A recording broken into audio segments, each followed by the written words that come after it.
ஒரு டெம்போ நிறைய மல்ச் வாங்கியிருந்தோம். ஏன்னா வந்து நம்ம கடையில் போய் பேக்காக வாங்குறத விட இது வந்து கொஞ்சம் லாபமாக இருந்துச்சு.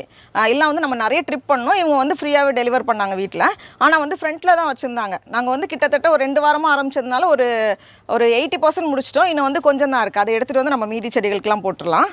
அடுத்தது வந்து நம்ம வந்து புல் வெட்டணும். ஏன்னா வந்து ரொம்ப நாளாக புல்லும் வெட்டல. பக்கத்து வீட்டுக்காரங்க வந்து ரொம்ப சுத்தக்காரர். கரெக்டாக எல்லா வாரம் இல்லை ஒரு வாரம் விட்டு விட்டு கரெக்டாக வெட்டிடுவார். நம்ம வந்து மாதத்துக்கு ஒரு தடவை தான் கட் பண்ணுவோமோ, அதுக்கு வந்து இப்போ டியூ ஆயிடுச்சு. அதனால் இன்றைக்கி வந்து கண்டிப்பாக கட் பண்ணணும். இங்கே தான் வந்து கொட்டினாங்க. இது ஃபுல்லாக இருந்தது, இப்படி இருந்தது. அதை வந்து மேலே இருக்கிறதுலாம் கொஞ்சம் ஈஸியாக நம்ம எடுத்துடலாம். அதனால் கீழே உள்ள பாட்டு மட்டும் தான் இன்னும் இருக்குது. அதை வந்து கொஞ்சம் கொஞ்சமாக நம்ம எடுத்துகிட்டு போயிட்டுருக்கோம். ஃபஸ்ட்டு வந்து தள்ளு வண்டியில் வச்சு தான் எடுத்துகிட்டு போயிட்டுருந்தோம். ஆனால் அங்கே போய் திருப்பிட்டு கொண்டு போய் போடுறதுக்குலாம் கஷ்டமாக இருந்துச்சு. அதோட இது வந்து இன்னும் கொஞ்சம் ஈஸியாக இருக்குது. ஏன்னா நம்ம வந்து ஒரே நாளில் எல்லாம் பண்ணல, கொஞ்சம் கொஞ்சமாக பண்ணுறதுனால இது ஈஸியாக இருக்குது. வெயிட் ரொம்ப இருக்காது, வரும் மரத்துண்டு தானே, அதனால வெயிட் ரொம்ப இருக்காது.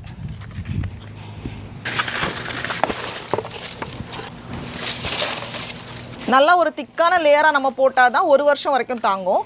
இல்லைனா வந்து உடனே மறுபடியும் புல் வளர்ந்துடும். அப்படியே கொஞ்சம் கொஞ்சமாக ஆரம்பித்து இங்கே வரைக்கும் போட்டிருக்கோம். நம்ம இந்த மாதிரி சுற்றி மல்ச் போடும்போது கொஞ்சம் அந்த செடிகளுக்கும் நல்லது, புல்லும் வந்து ரொம்ப ஈஸியாக வளராது. அதுக்காக தான்